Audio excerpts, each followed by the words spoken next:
Ya saudara, buruh yang tergabung dalam Konfederasi Serikat Pekerja Nusantara menggelar demonstrasi di kawasan Patung Kuda, Medan Merdeka Selatan, Jakarta Pusat. Aksi berlangsung pada Minggu 1 Juni 2025. Dalam aksi ini, buruh mendesak pemerintah memberikan perhatian serius terhadap maraknya pemutusan hubungan kerja. Buruh juga menuntut pemerintah segera mengambil langkah nyata dalam menghadapi masuknya barang-barang ilegal yang membanjiri pasar domestik yang menjadi salah satu penyebab utama terjadinya gelombang PHK di berbagai sektor industri di Indonesia.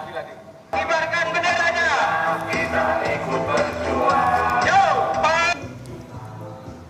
Banyak pabrik-pabrik padat karya, pabrik-pabrik tekstil, pabrik-pabrik sandang, pabrik-pabrik sepatu yang tutup. Dan pekerjanya yang ter-PHK. Sampai hari ini nasibnya belum jelas, pesangonnya belum dapat, dan banyak yang tidak mendapatkan jaminan kehilangan pekerjaan. Menteri Ketenagakerjaan Yasir Lee resmi melarang persyaratan batas usia dalam lowongan kerja. Kebijakan ini tertuang dalam surat edaran untuk menghentikan praktik diskriminasi dalam proses rekrutmen tenaga kerja. Yasir Lee bilang surat edaran diterbitkan untuk mempertegas komitmen pemerintah terhadap prinsip non-diskriminasi. Proses rekrutmen tenaga kerja diharapkan dilakukan secara objektif dan adil. Menaker Yasir Lee menegaskan dunia kerja harus menjadi tempat yang inklusif, kompetitif, dan menghargai martabat setiap individu.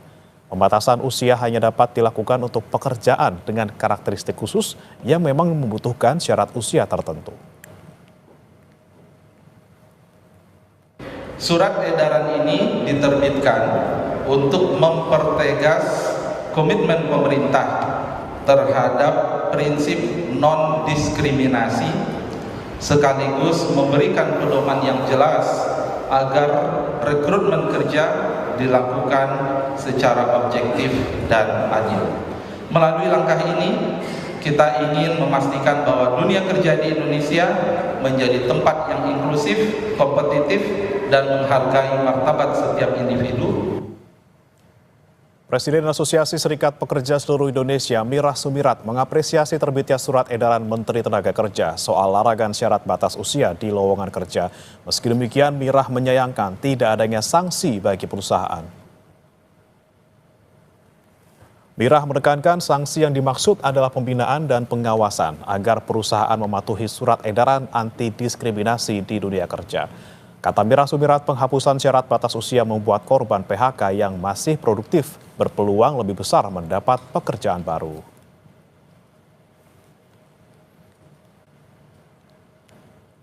Banyak sekali PHK massal di mana-mana, lalu yang di PHK itu kan rentang usianya antara 30 sampai 40 tahun, usia-usia yang produktif. Nah, mereka ketika ingin mencari pekerjaan lagi itu sulit karena di sana ada pembatasan usia gitu. Cuman sayangnya surat edaran tersebut tidak diiringi dengan sanksi gitu. Nah, ini yang kita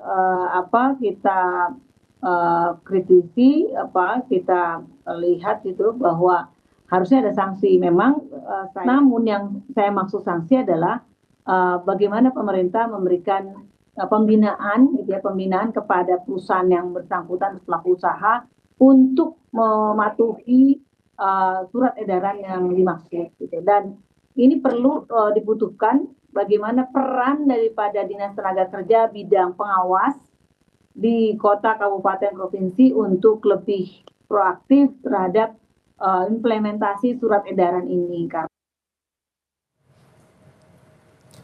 Data Badan Pusat Statistik menunjukkan per Februari 2025 ada 7,28 juta orang yang masuk dalam kategori pengangguran terbuka. Angka ini lebih tinggi dari bulan Februari 2024, yakni 7,20 juta orang. Pengangguran terbuka merupakan angkatan kerja yang tidak atau masih belum bekerja.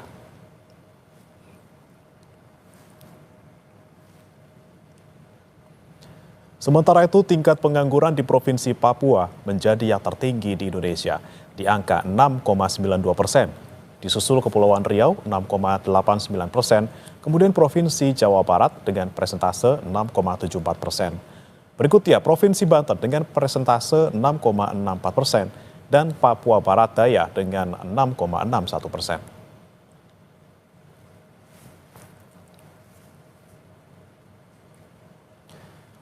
Saudara Menteri Tenaga Kerja mengatur larangan diskriminasi persyaratan usia dalam rekrutmen tenaga kerja.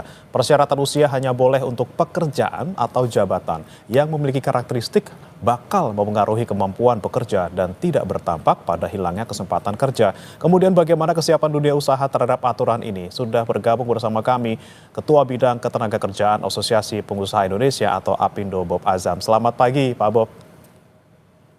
Selamat pagi. Ya, Pak Bob, bagaimana dari kalangan pengusaha ini menyambut aturan ini, Pak? Ini sebenarnya angin segar atau justru menjadi, dalam tanda kutip ini jadi beban ini, Pak, karena syaratnya semakin luas gitu ya untuk para pencari kerja. Ya, sebenarnya kita dari APindo selalu mendukung upaya untuk menghilangkan apapun bentuk diskriminasi dalam bentuk sara, ya, suku, agama, ras, ya. Kita juga mensupport ya supaya jangan ada diskriminasi dalam batas usia kerja. Tapi saya kan perhatikan narasinya Kompas ya pagi ini ya. Ini dikaitkan dengan pengangguran ya. Jadi sebenarnya pembatasan usia atau penghapusan batas usia ini nggak ada pengaruhnya terhadap pengangguran ya. Dan tidak ada pengaruhnya terhadap lowongan pekerjaan. Ya tetap aja lowongan pekerjaannya kalau nggak ekonominya nggak bergerak, ya nggak akan berubah gitu loh. Mau dihapus juga tidak akan memberikan yang lebih baik lagi untuk kesempatan kerja gitu loh. Oke. Itu satu ya. Kemudian yang kedua, kita harus lihat juga ya pembatasan kerja ini kan yang memang tidak dikaitkan dengan pembatasan usia yang tidak dikaitkan dengan karakteristik tertentu itu dilarang. Tapi coba kita lihat ya, saya pernah tanya gitu loh dengan salah satu perusahaan kenapa melakukan pembatasan usia. Itu kalau nggak dibatasi Pak, itu yang datang itu seperti kejadian di Bekasi gitu loh ya. Itu akan ratusan, ribuan bahkan ya. Padahal nanti begitu seleksi, mereka udah tahu pasti yang sudah berusia itu nggak akan diterima gitu loh. Nah sekarang kita harus lihat secara keseluruhan ya. Sebenarnya mana yang lebih baik ya, sejak awal dikasih tahu bahwa ini dibatasi atau dibiarkan aja mereka ikut tes, tapi nanti akhirnya nggak diterima juga gitu loh. Nah, jadi sebenarnya persoalannya di mana gitu loh. Persoalannya yang jelas, lowongan pekerjaan itu nggak ada gitu loh. Atau kurang dibandingkan dengan peminatnya. Itu yang pertama. Kemudian yang kedua, bagi karyawan-karyawan yang sudah berusia, itu tidak ada reskilling. Ya, mestinya kalau mereka sudah berusia, mereka sudah pindah ke pekerjaan-pekerjaan yang lebih kompleks, yang value-nya lebih tinggi, dan gajinya lebih tinggi. Jangan lagi mereka bersaing di level-level yang pekerjaan-pekerjaan awal ya. Nah, kita itulah yang ekosistem ketenagakerjaan itulah yang nggak disiapkan oleh kita gitu loh. Kalau di negara lain mereka yang sudah 10 tahun kerja itu akan mendapatkan reskilling dan mereka pindah ke pekerjaan-pekerjaan yang lebih kompleks dengan value yang lebih tinggi dengan gaji yang lebih tinggi. Itu yang harus disiapin gitu loh. Padahal kan kita banyak tuh program-program kartu prakerja lah dan lain sebagainya. Mestinya dana itu diarahkan ke sana gitu loh. Diskriminasinya sebenarnya di situ gitu loh. Kenapa kartu prakerja itu hanya untuk orang yang mencari kerja? Kenapa nggak orang yang sudah 10 tahun atau lebih dari 10 tahun ya sehingga mereka punya reskilling. Kita melihatnya di situ sebenarnya. Oke Pak, tapi kalau misalnya memang ini kan tujuannya pemerintah untuk agar korban-korban PHK yang masih dalam usia produktif ini bisa kembali bekerja. Lalu ketika memang nanti sudah diterapkan, kemudian memang ada sanksinya, Pak Bob, apakah dari dunia usaha sudah siap? Dan apa sebenarnya kendala ketika batas usia ini dihapuskan? Apakah memang nanti cost untuk rekrutmen lebih besar, Pak? Ya pastilah cost-nya akan lebih besar. Yang kita harus lihat begini loh. Tiap tahun itu ada 3 juta pencari kerja baru yang masuk gitu loh. Ya. Nah, sekarang mereka yang korban PHK ini berhadapan dengan 3 juta yang masuk ini gitu loh. Ya. Itu kan jadi dilema juga bagi kita gitu loh. Mana gitu loh yang harus kita prioritaskan gitu loh. Apa yang sudah korban PHK dulu yang jadi prioritas. ya. Yang baru itu nggak jadi prioritas, biar yang baru tuh nganggur dulu lah, ya kan. Nah sebenarnya apa konsep kita gitu loh, ya. Nah sebenarnya konsep penghapusan usia kerja itu lebih ke arah equal employment opportunity, ya. Masalah hak asasi, bukan masalah lowongan kerja gitu loh. Kalau lowongan kerja, kita bicara mengenai pertumbuhan ekonomi, ya. Kita bicara mengenai bagaimana industri bisa berkembang gitu loh. Jadi kita harus lihat isunya apa gitu loh, ya. Sehingga problem solvingnya memang sesuai dengan persoalan yang muncul. Oke, oke. Let's say ini nanti akan diterapkan, kemudian misalnya ada sanksi, walaupun memang belum ada sanksi yang dibilang oleh pemerintah Ya nggak bakal bisa seperti dong apa ya surat Pak ya? edaran masa disanksi.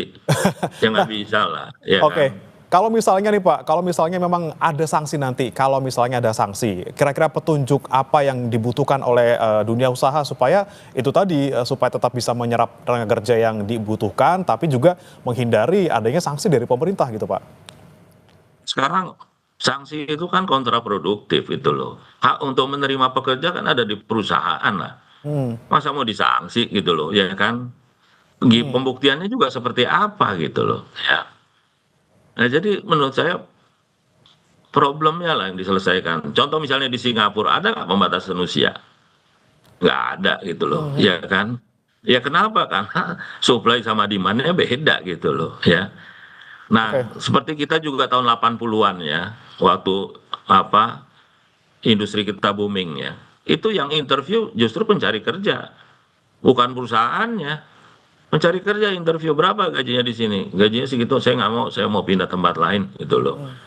Nah, sebenarnya iklim seperti itu yang kita harapkan terjadi gitu loh, iya ya. oke. Jadi Tapi selama lowongan pekerjaannya juga terbatas, mau dibatasi, mau pencabutan seperti apapun, tetap aja ada korban gitu loh. Ya, oke, kita udah lihat di depan mata kita ya, lowongannya berapa, yang hadir berapa. Nah, sekarang kalau misalnya lowongannya 10, yang hadir 1000, apa 1000-nya harus kita tesin semua gitu loh, ya.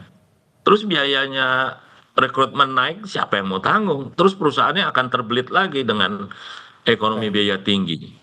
Kita terus saja bergulung-gulung sama yang seperti ini gitu loh. Ya, mestinya dalam situasi ekonomi yang sedang susah seperti ini, kita harus melakukan deregulasi, Oke. dipermudah, bukan dipersulit lagi gitu loh, ya. Tapi yang dibutuhkan oleh pengusaha mungkin nanti dalam untuk ketika aturan ini diterapkan, apa yang dibutuhkan Pak? Petunjuk teknisnya ataukah mungkin nanti hal lain yang kira-kira dibutuhkan agar tadi bisa menyerap tenaga kerja dan menghindari kos yang besar untuk para pengusaha? Ya kita juga nggak tahu mau diapain gitu loh, ya kan. Ini kan edaran bentuknya himbauan gitu loh, ya. Ya, Nah, jadi sedapat mungkin ya kita menghindarilah ada diskriminasi dalam, tapi ini kan seleksi gitu loh. Ya bagaimana kita membedakan antara diskriminasi dengan seleksi? Kalau diskriminasi kan ada dua hal yang sama, kemudian yang dipilih yang lebih muda gitu loh, ya. Ini kan seleksi, bukannya diskriminasi. Gimana pembuktiannya juga gitu loh, ya. oke. Pak Bob, kalau misalnya melihat kondisi sekarang ini yang ketika banyak gelombang PHK, kemudian kondisi ekonomi juga sedang tidak stabil seperti itu, apa yang paling dibutuhkan pengusaha sekarang untuk bisa tetap survive dan juga di satu sisi juga bisa meningkatkan ekonomi kita dengan merekrut tenaga kerja yang tadinya di PHK agar bisa bekerja lagi. Apa yang paling dibutuhkan oleh pengusaha sekarang, Pak? Sebenarnya diperbanyak saja proyek-proyek padat karya, ya, insentif-insentif untuk dunia usaha. Sekarang kan insentifnya bantalan sosial, bansos, ya.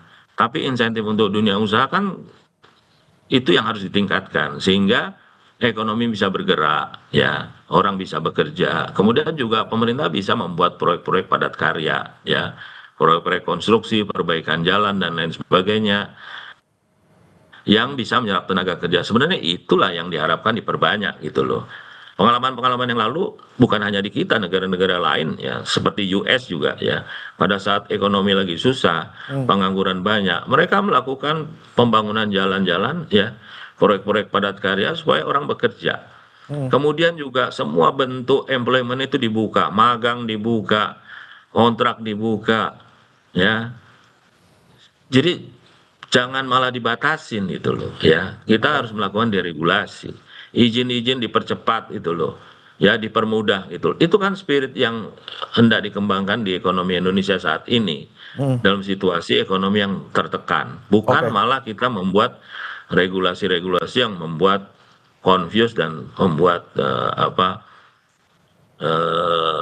ekonomi kita menjadi lamban untuk bergerak. Oke, insentif, kemudian proyek padat karya, kemudian juga regulasi dipermudah justru untuk pengusaha agar bisa menyerap tenaga kerja dan juga menjalankan bisnisnya dengan baik. Terima kasih Pak Bob Azam, Ketua Bidang Ketenagakerjaan Apindo sudah bergabung bersama kami. Selamat pagi, salam sehat Pak.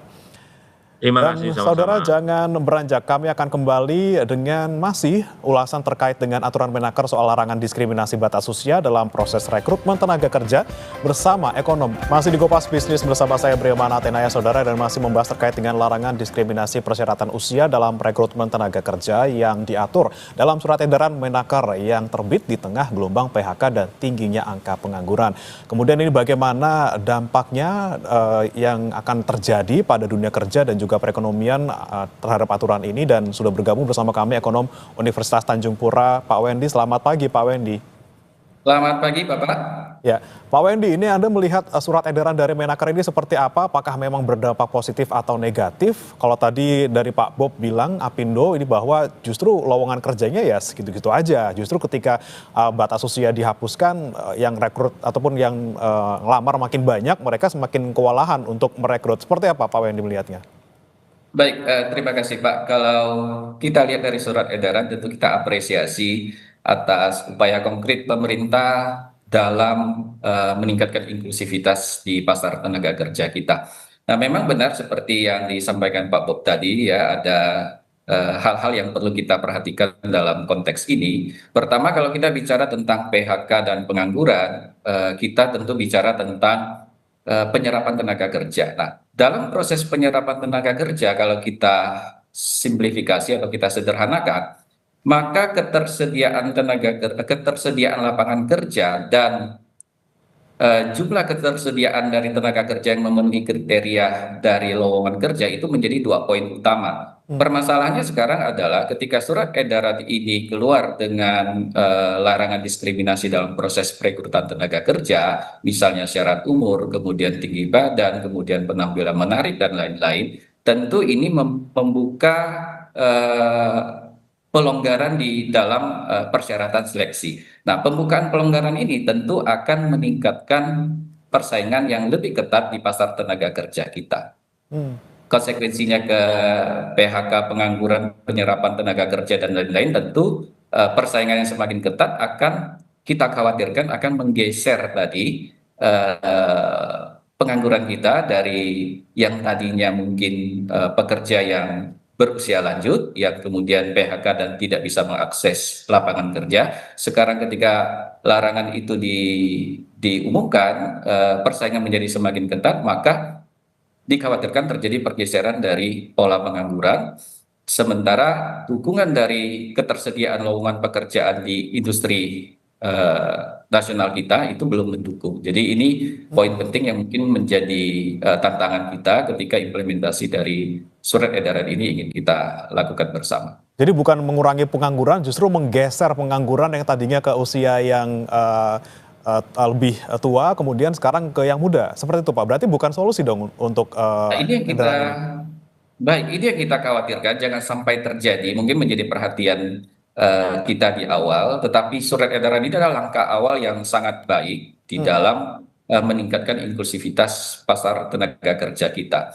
Nah, poin dari statement saya tadi adalah bahwa ketika kita ingin mengurangi tingkat pengangguran dengan cara membuka syarat perekrutan tenaga kerja yang lebih fleksibel, tentu harus diikuti dengan peningkatan lowongan ataupun jumlah lapangan pekerjaan. Nah, ketika kita kaitkan dengan aspek ekonomi dan lain-lain, tentu ini membutuhkan tantangan tersendiri bagi para pengambil kebijakan di negara kita, khususnya di dalam mendongkrak pertumbuhan ekonomi. Baik, Pak Wendy, ini kan terkait dengan imbauan ini kan imbauan gitu ya Pak ya, dan dalam bentuk surat edaran. Nah, ketika nanti di lapangan seperti apa penerapannya dan pengawasannya seperti apa? Apakah butuh aturan yang lebih ketat ataupun mungkin sanksi bagi pengusaha untuk surat edaran ini, Pak? Oke, baik. Kalau terkait dengan surat edaran, memang saya setuju bahwa surat edaran ini bersifat himbauan yang menjadi langkah awal yang tadi kita apresiasi. Tetapi karena sifatnya himbauan, maka tentu tidak ada konsekuensi lanjutan. Nah, terkait dengan apakah perlu dan tidak, mungkin ini adalah bagian yang perlu dikaji tersendiri oleh pemerintah. Tetapi intinya kalau memang kemudian inklusivitas pasar tenaga kerja kita ingin dibuka seperti itu, tentu terbuka peluang untuk meningkatkan surat edaran ini misalnya menjadi peraturan menteri, gitu ya. Oke, oke. Pak Wendy, kalau Anda melihat ketika memang nanti sudah diterapkan seperti itu surat edarannya dan ternyata memang bisa menyerap tenaga kerja yang lebih banyak mungkin dari mereka yang di PHK, bagaimana sektor real kemudian terdampak dari kebijakan ini dan pertumbuhan ekonomi apakah semakin naik atau ya seperti itu, Pak?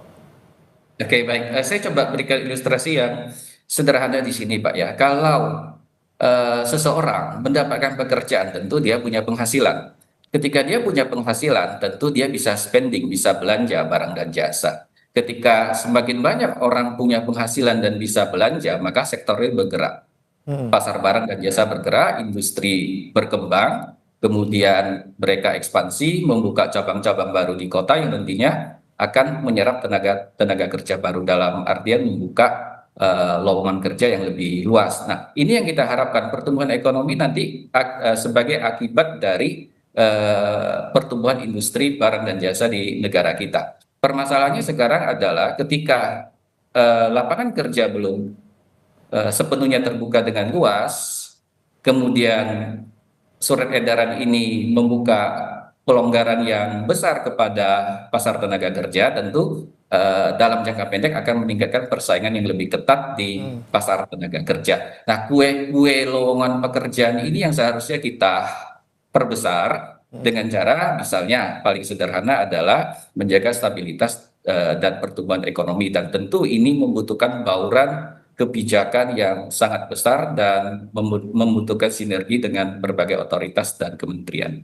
Oke, perlu juga kah ketika pemerintah memberikan insentif kepada para pengusaha, kemudian juga tadi membuka proyek-proyek yang bisa menyerap banyak tenaga kerja atau padat karya, kemudian juga ini Pak, tadi kan disebutkan oleh Pak Bob juga perlu reskilling nih, orang-orang yang sudah usianya tidak muda lagi perlu mendapatkan upgrade skill gitu ya, agar mereka bisa dapat pekerjaan yang tepat dengan keahlian dan juga usia mereka, seperti itu Pak. Oke, baik Pak. Kalau kita bicara sampai ke arah upskill dan sebagainya, tentu surat edaran ini membuka peluang yang lebih besar bagi semua lapisan usia untuk mengakses lowongan pekerjaan. Kemudian kalau kita bicara lebih jauh mengenai upskill dan lain-lain, mungkin setiap perusahaan akan berhadapan dengan biaya rekrutmen yang lebih tinggi kalau seperti yang disampaikan Pak Bob tadi ketika batasan usia ini dibuka. Lalu di mana posisi dari pemerintah untuk memberikan dukungan yang lebih luas terhadap inklusivitas pasar tenaga kerja kita? Ya, bisa saja dengan memberikan insentif yang seperti disampaikan tadi. Misalnya yang paling sederhana, apakah mungkin pemerintah memberikan insentif tertentu, pajak atau lain-lain, ketika sebuah perusahaan mengalokasikan lowongan pekerjaan yang lebih banyak pada porsi tertentu, untuk usia tertentu, dan mungkin untuk kondisi fisik tertentu, penyandang disabilitas misalnya, yang kemudian diikuti dengan pemberian insentif, pajak dan lain-lain. Mungkin itu adalah bagian dari cara yang bisa mendorong tadi. Oke, tidak hanya dihapus batas usianya, kemudian aturan yang bisa memperluas kesempatan, namun juga kue dari lowongan pekerjaan juga harus dibuka dan juga kebijakan lainnya untuk mendukung itu harus diambil juga. Baik, terima kasih Pak Wendy, ekonom Universitas Tanjung Pura sudah bergabung bersama kami di Kompas Bisnis. Selamat pagi Pak.